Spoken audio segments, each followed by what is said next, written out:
Alright, I'm back. And I looked online, and the agent I was looking for was killed by Senator Blackwell. So, I don't know. I couldn't find a location in Harpers Ferry for his corpse. So I'm just gonna look around here, and then... Hey.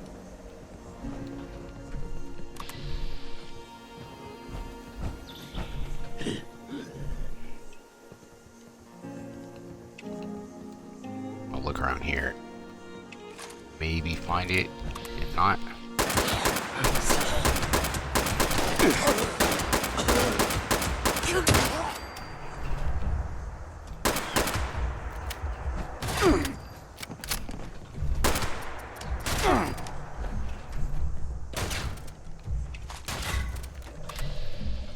No.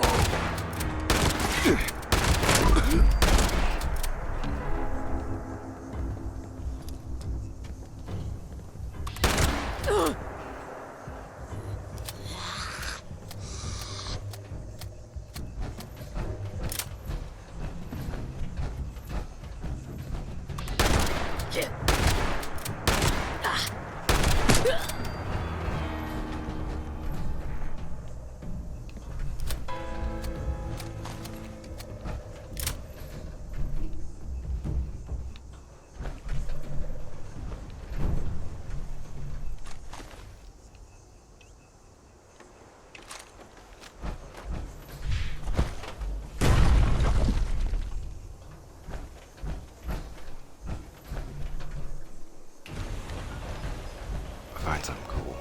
Most likely, I don't think I'm gonna find the agent.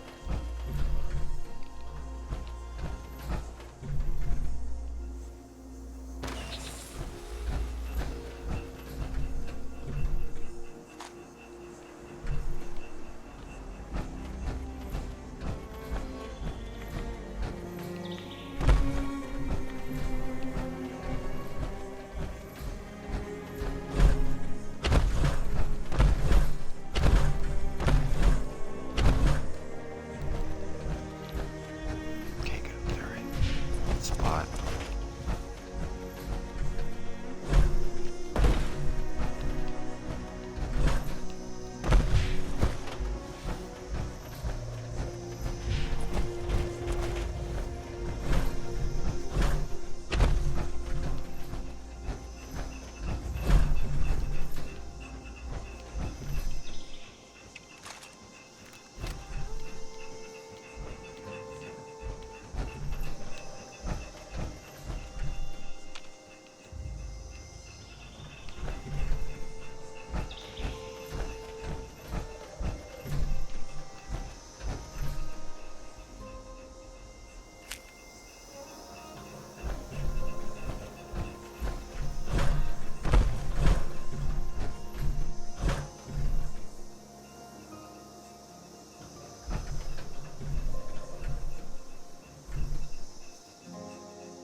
Must be for a quest.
Ledge, I probably have.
I'm like out of ammo, and this is a robot gun.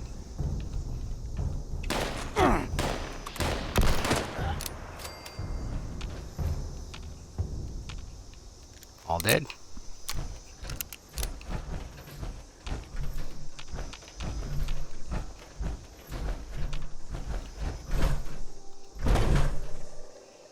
You all dead?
past few years, my brother's been bummed out.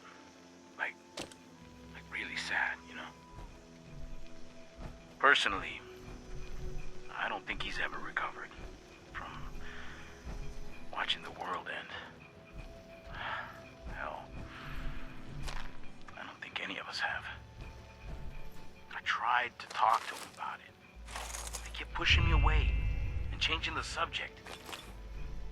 But after JD met Brianna Hawk in Harpers Ferry, things turned around. I guess she helped him out, by giving him a different shoulder to cry on. Why JD's more comfortable with her than his own brother, I'll never know. Yeah, I'm kind of angry. Maybe even a little jealous. But I'm gonna let it go, for his sake. Still, there's something about Brianna that bugs me. So I'm gonna keep an eye on her.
Notes.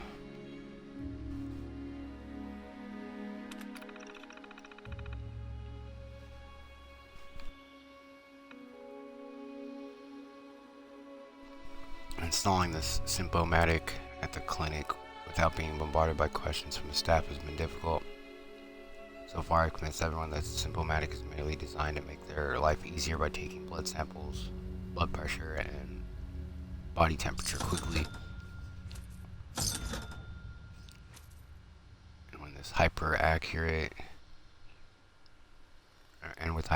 results. Even though the device can fully diagnose a patient's ailments and even issue prescriptions if necessary, I feel we shouldn't implement those features until after it's been here a while. We don't want the country doctor out here taking a torch to a device that could very well become his replacement.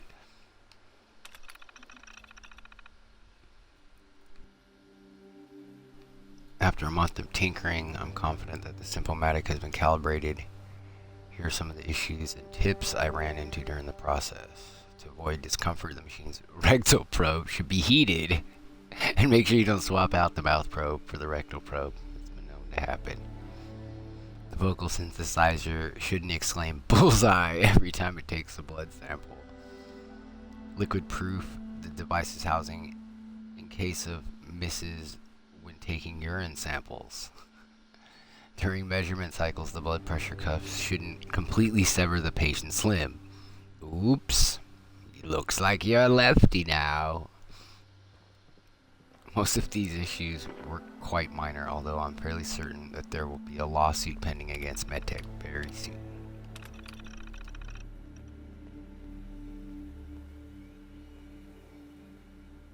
Broken bones, airborne viruses,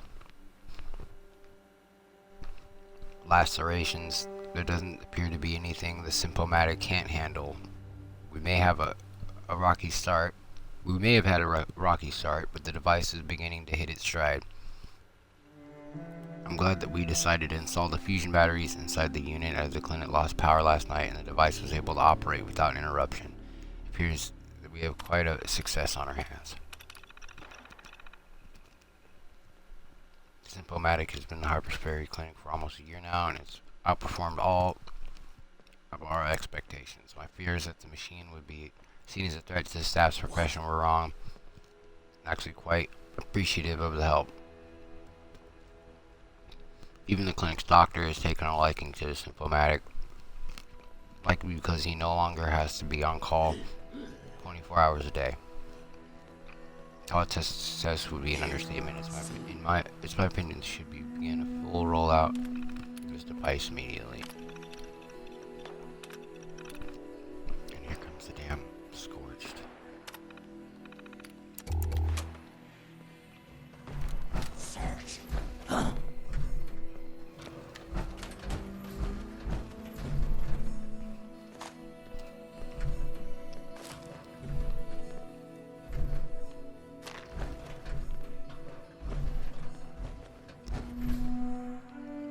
What is a Symptomatic, this thing?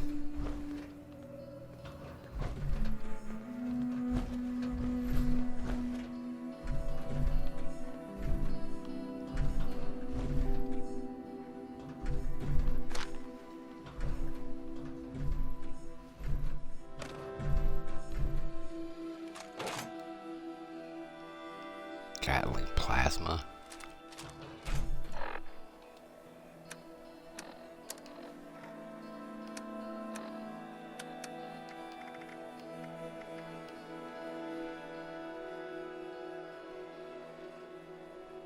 I don't have any cores on me. And it's kind of weak for low 50.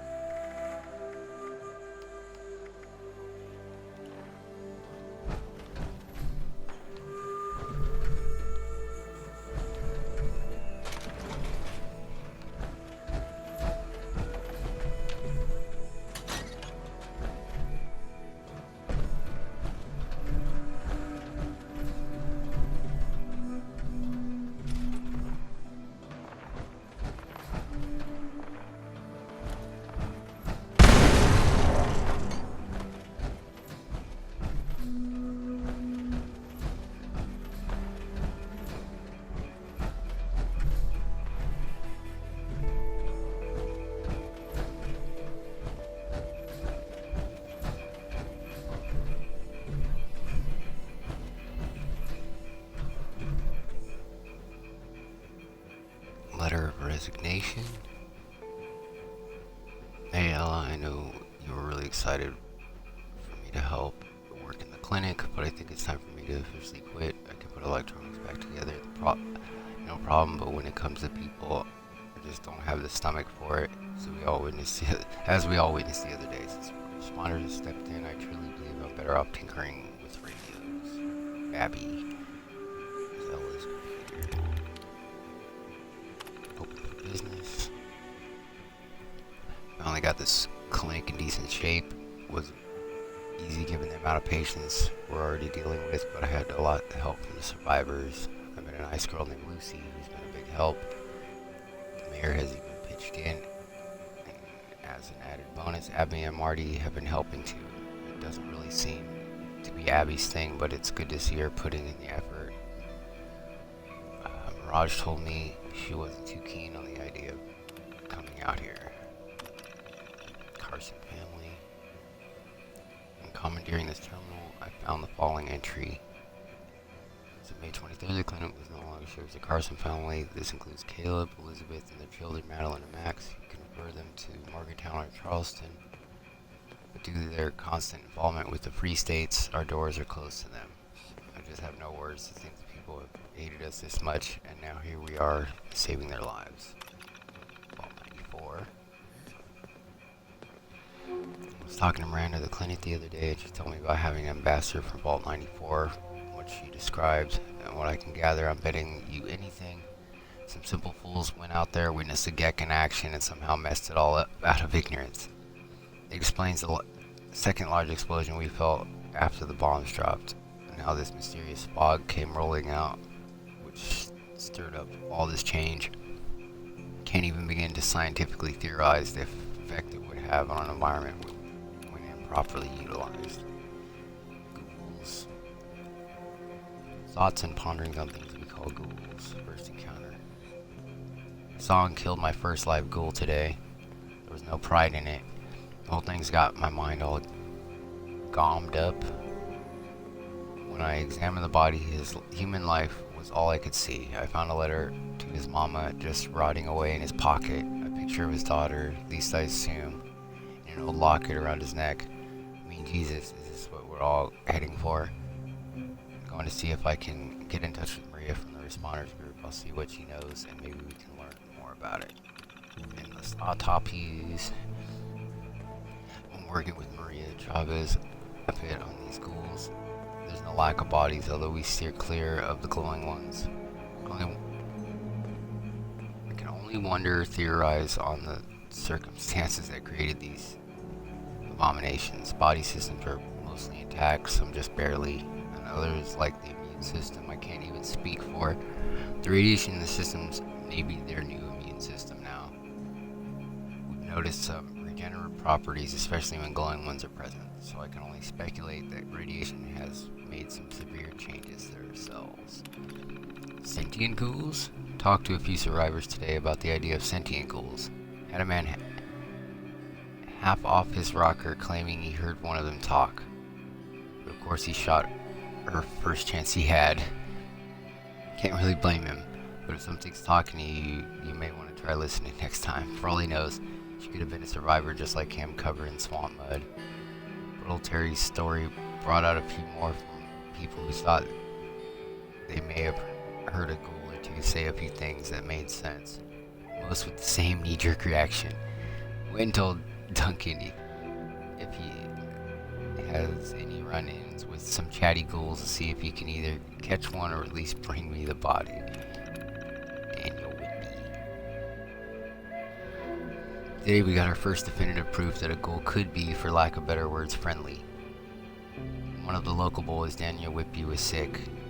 We all figured he'd taken a backseat of the flu and was lucky keeping a close. And Lucy was lucky. Lucy was keeping a close eye on him. Ugh, she can't read it, I guess. Well, all hell broke loose when people found out Lucy was hiding him away, looking for a cure. That boy just looked, scientifically speaking, all pruned up. Now Lucy's fled Harpers on account of people being royal assholes, and we've got Daniel locked up in quarantine. I'm not even sure he'll last the night, and I've got Charlie and Jacob keeping watch.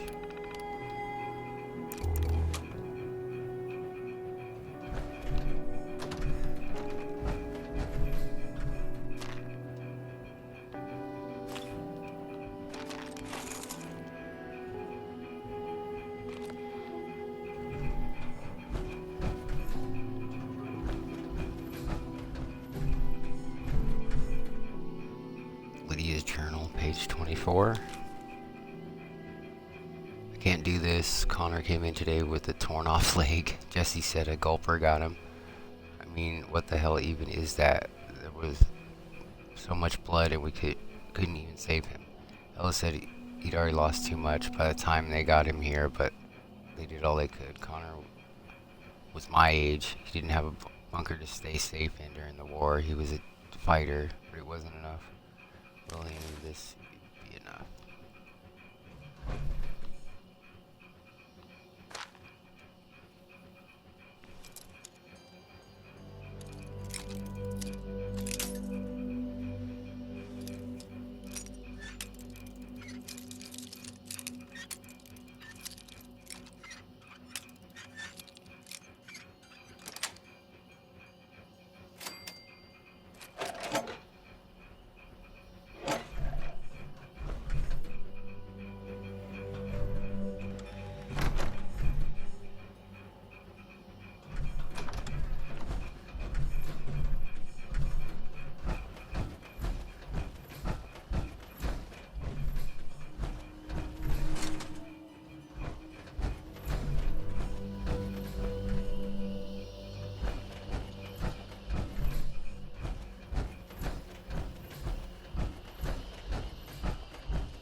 Leonard's journal entry.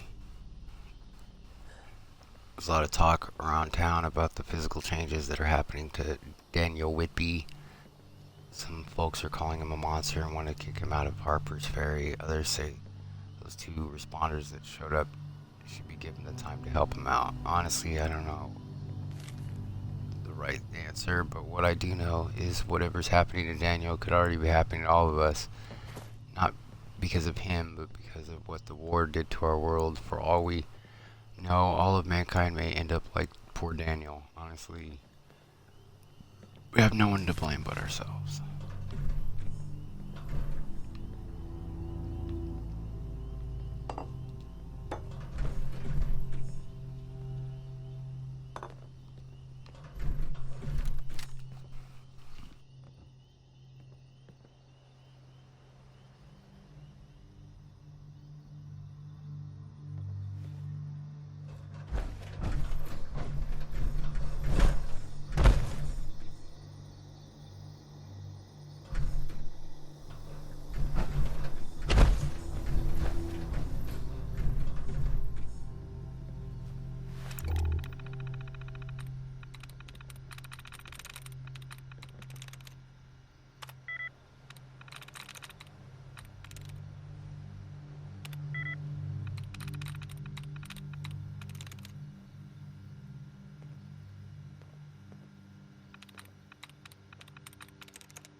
Manager's Terminal 111676.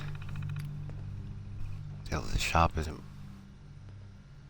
have really picked up this month. A bunch of folks are buying up all sorts of camping gear, survival equipment, and canned goods. I ask them what they're up to. They start talking about preparing for the end of civilization and the collapse of society. Sounds like crazy talk to me. But they're paying cash, so they can say whatever they like. Of course, it's a bit scary when they buy cases of ammunition. I don't exactly feel comfortable knowing we got these kooks living in the mountains sitting on that kind of firepower. It's not even a single day into the new year and a fight breaks out in the street over politics. No one knows who started it, but it didn't really matter. It was the same old story again. One guy mouthed off about how lousy the government is handling everything. And then a patriot stepped in to tell him he was wrong. Discussion led to shouting, shouting led to insults, and then the insult led to blows. The police eventually broke it up, but this divide isn't getting any smaller. Harpers Ferry is tearing itself apart. 3:20. Had a fella in a fancy suit stopped by the shop today. He was wearing dark sunglasses, had an earpiece, and looked clean cut. Almost too clean cut, if that makes any sense. I know he was a government wait before he showed me his ID. He started asking questions about the folks who've been stockpiling all the supplies, then asked me to give him names and addresses. I refused at first, but then he asked me to see my tax records. I caught his drift, so I gave him the copies of my receipts. He left without even saying thanks. Maybe those doomsday folks aren't so crazy after all. 8:22. Summer's almost over and tourist season was a disaster. I'm pretty sure it's all that crap going on in the news. We're in the thick of it with China at this point, and I have a feeling people aren't sure what's going to happen next. If it wasn't for the supplies I sold at the end of last year to those survivalists, I'd already be out of business. I'm still convinced the government will come up with some sort of peaceful solution to the crisis before it all goes to hell, but who knows? Maybe I should start stockpiling a few things myself, just in case. Save.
the turret. No, the turret's behind me.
CH Monthly October.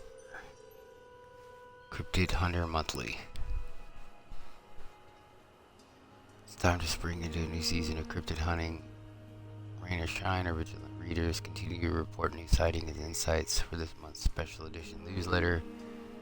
We're delighted to share a new reader submission that caught our eye. Mossman. Red eyes bright as rubies. Or Frosty Ray's mosquito bite. I saw her outside my bedroom door. How did she get in? Who only knows but desire? Whence came the putrid mist from young Greenbrier County? We haven't given enough thought to the Flatwoods monster scent. Must pass it off as a byproduct of crash landing through 5 layers of atmosphere, but it seems to me that the monster would have fully prepared its exoskeleton for such trials. What if the scent originated from illegal activities on a nearby farm? What if the scent was artificially applied in a misguided attempt to appeal to us? What if the stress of a journey caused the monster to expel some furs? Lattice. Sheepish confession. From Michael, Jefferson County. I was invited on a camping trip with this really pretty girl in my class, and the truth is I only said yes because the Seepscott was sighted near Berkeley Springs, and I really want to track it down. Does that make me a bad person? I hope it doesn't. I like Cindy, but she's no sheep squatch. You understand, Michael?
Another terminal.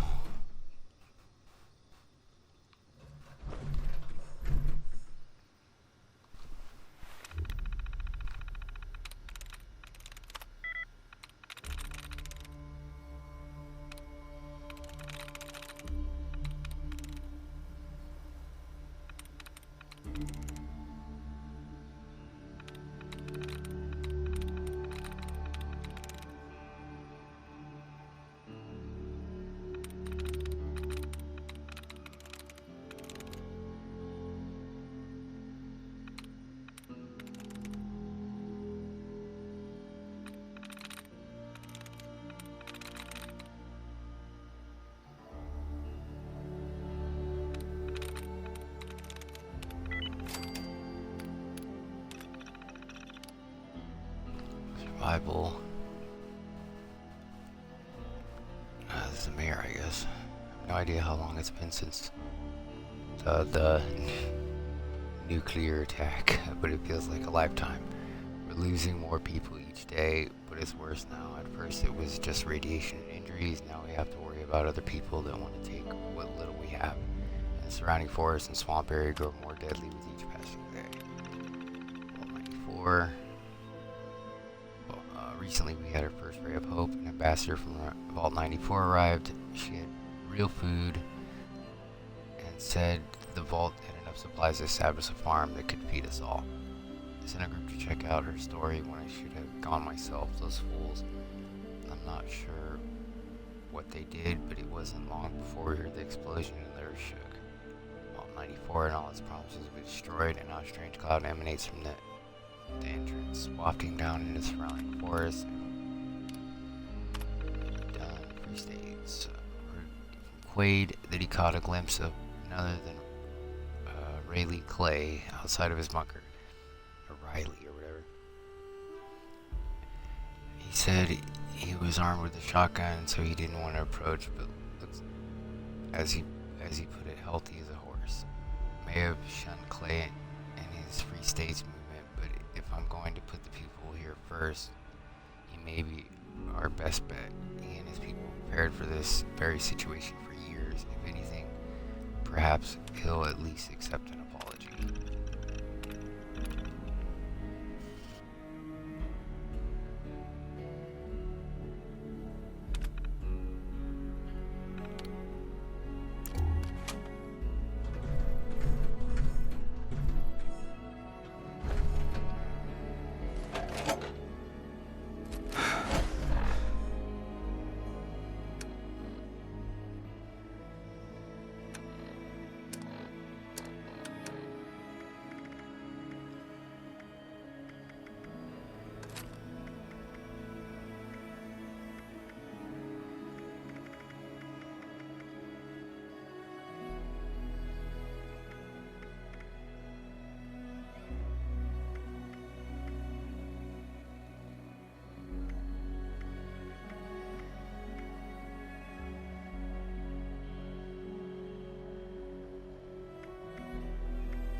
Things are finally starting to shape up around here at Harpers Ferry.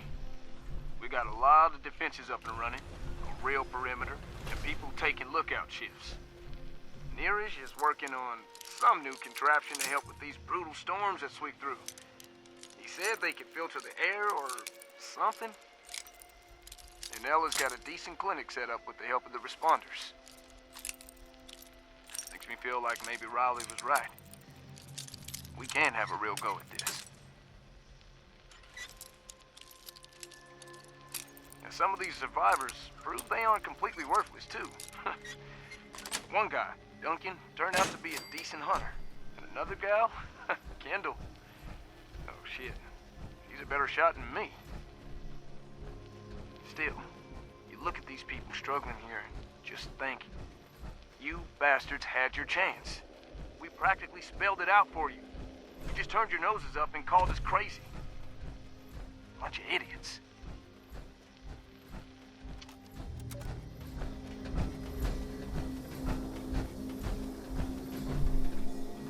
Looks like I searched most of this town. Figure out what I missed.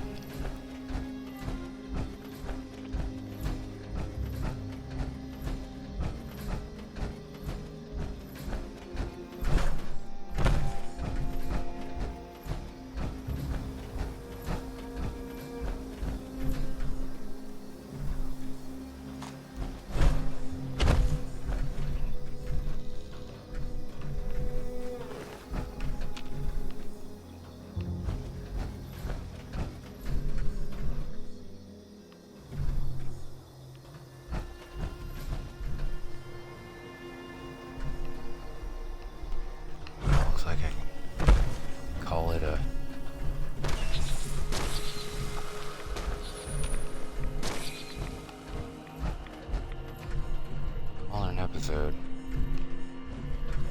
Eventually I'll get back to the Enclave quests.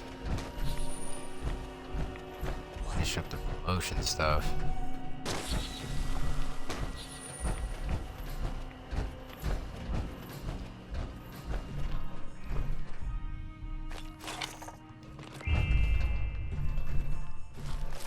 Well, thanks for watching.